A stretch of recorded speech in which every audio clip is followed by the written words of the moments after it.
Muy buenos días, tardes y noches con todos. Mi nombre es Marisol Merino y yo trabajo en la parte como grupo de asesores en la firma BPI Habita.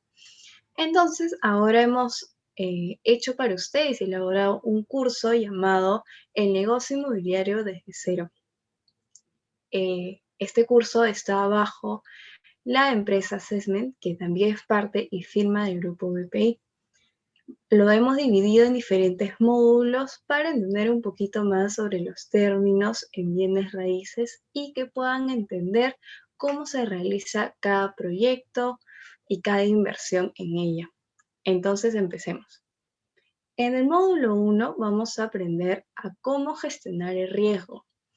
Y para entrar un poco a este tema tan llamativo, vamos a ver puntos diferentes como cuál es el panorama actual en bienes raíces a nivel nacional, es decir, en Perú. Las diferencias entre ahorro e inversión, porque es importante saber cuál de ellas es más beneficioso para mi perfil como persona. Y por último, vamos a ver las diferencias entre renta fija y renta variable. Asimismo, quiero indicarles que no hay una respuesta sólida, sino es una respuesta que va a depender mucho de la capacidad y el perfil que vamos a ver más adelante de cada inversionista para tomar una decisión entre, por ejemplo, el tipo de inversión en este panorama de bienes raíces o entre ahorro e inversión o entre renta fija y renta variable. Las inversiones inmobiliarias en tiempos de coronavirus, ¿no? Es bastante importante mencionar qué está pasando en la actualidad, porque se genera una sensación de pánico a nivel tanto local como global desde la aparición de este nuevo virus. Hemos visto que desde marzo en muchos países se cayó la bolsa de valores, teniendo cifras como 14.4% en París, 9.8% en la Bolsa de Nueva York y 14.5% en la Bolsa de San Paulo. Entonces vemos que ha sido sumamente golpeado este sector, bueno, en la Bolsa de Valores, ¿no? Pero la gran interrogante es qué efecto está teniendo en el sector inmobiliario. Y lo que ha demostrado esta situación para muchos ahora los va a sorprender. Muchos peruanos, posiblemente los niveles socioeconómicos más altos, han desarrollado sueldos superiores a 20.000 soles y ahorros mayores a 600.000 soles. Estamos hablando en el año actual 2020. Y han aprovechado esta situación actual para adquirir nuevos inmuebles, nuevas viviendas. Esto se debe seguramente, y es explicado por muchos investigadores, por la reducción del costo de financiamiento.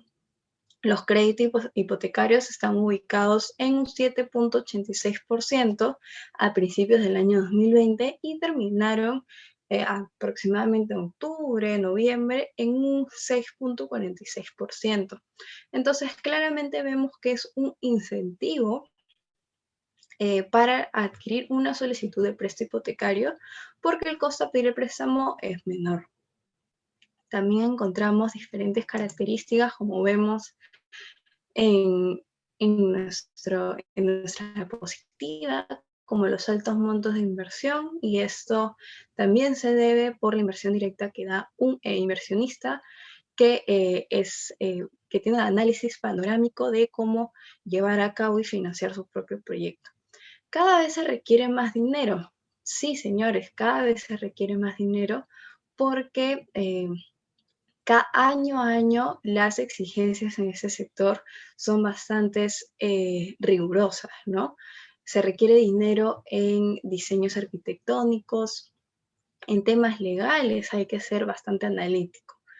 Existe un grupo cerrado de inversionistas también porque el porcentaje de rentabilidad, ¿quién no quisiera llevarse el mejor porcentaje de retorno, no? Entonces es por ello que ahí existe un grupo cerrado de inversionistas porque ellos quieren adquirir todos los beneficios. alta rentabilidad por el mismo tema que es un mercado menos volátil. Hemos visto por las cifras que les he mencionado que en el 2020 no fue afectado en gran magnitud, sino llevaron muchos puntos a su favor, tantos como los vendedores y los compradores. También vemos que los bancos son los que más ganan, reduciendo posiblemente este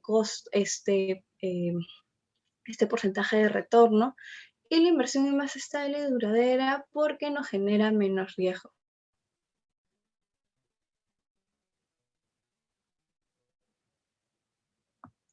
Ahora pasamos al ahorro versus la inversión.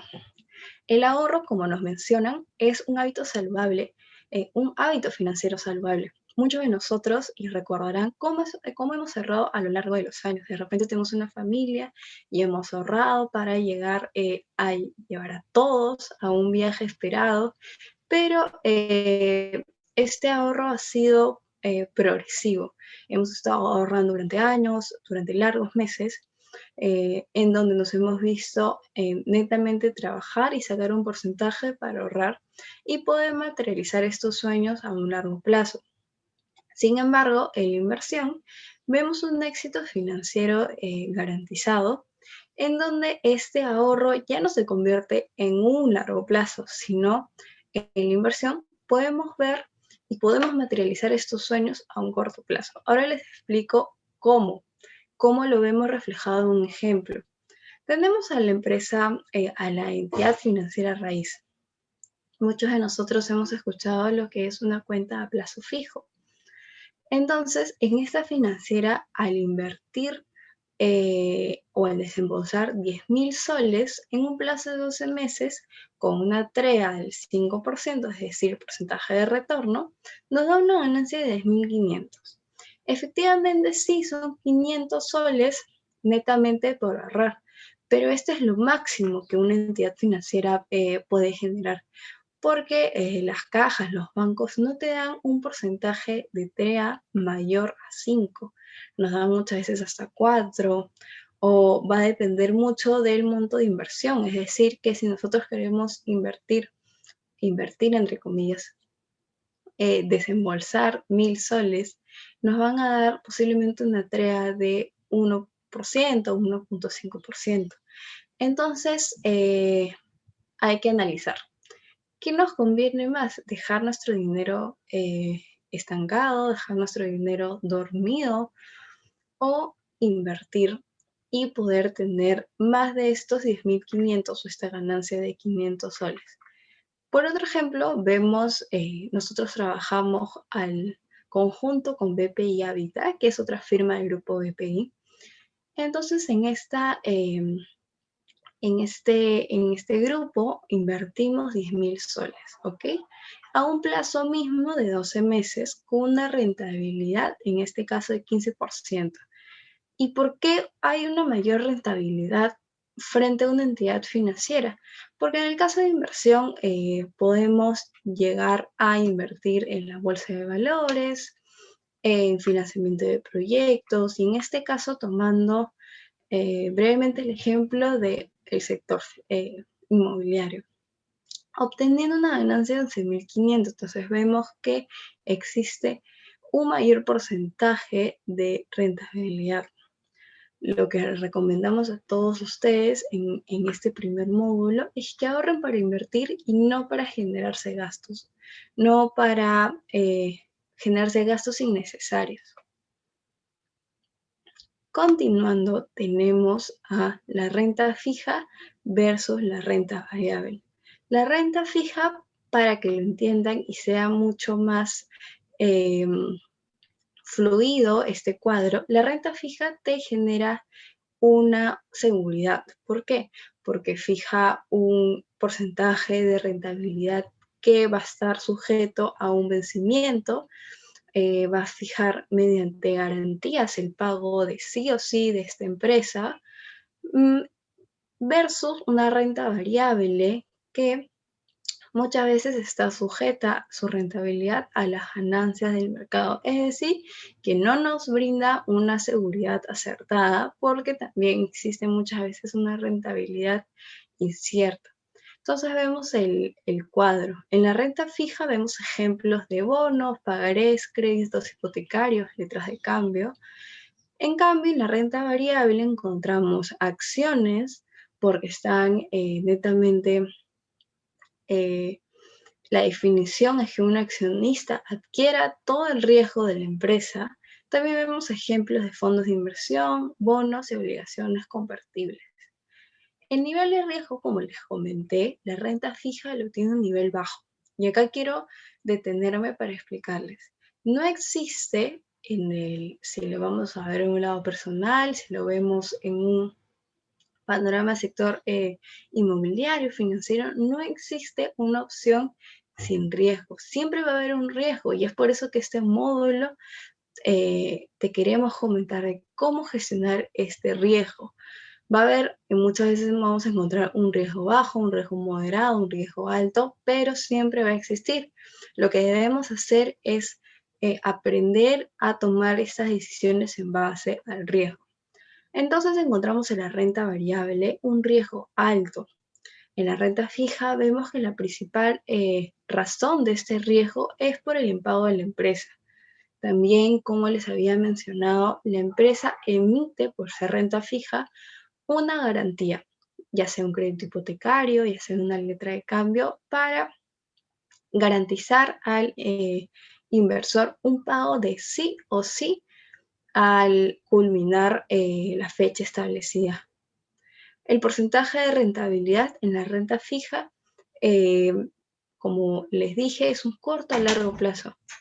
En cambio, en la renta variable, la principal razón de riesgo son las caídas de las acciones. Y también vemos que existe una rentabilidad incierta.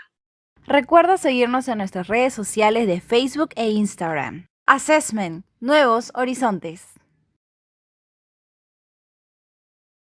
Terminaste el primer módulo. Aprendimos que el sector inmobiliario no es ajeno a los efectos de esta crisis, pero con un impacto en menor magnitud por pertenecer a un mercado menos volátil y con una demanda activa. Además, llegamos a la conclusión que para llegar a materializar nuestros sueños utilizamos instrumentos de inversión, encontrando la más segura, una renta fija. Te esperamos en el siguiente módulo en donde hablaremos sobre los tipos de inversión del sector.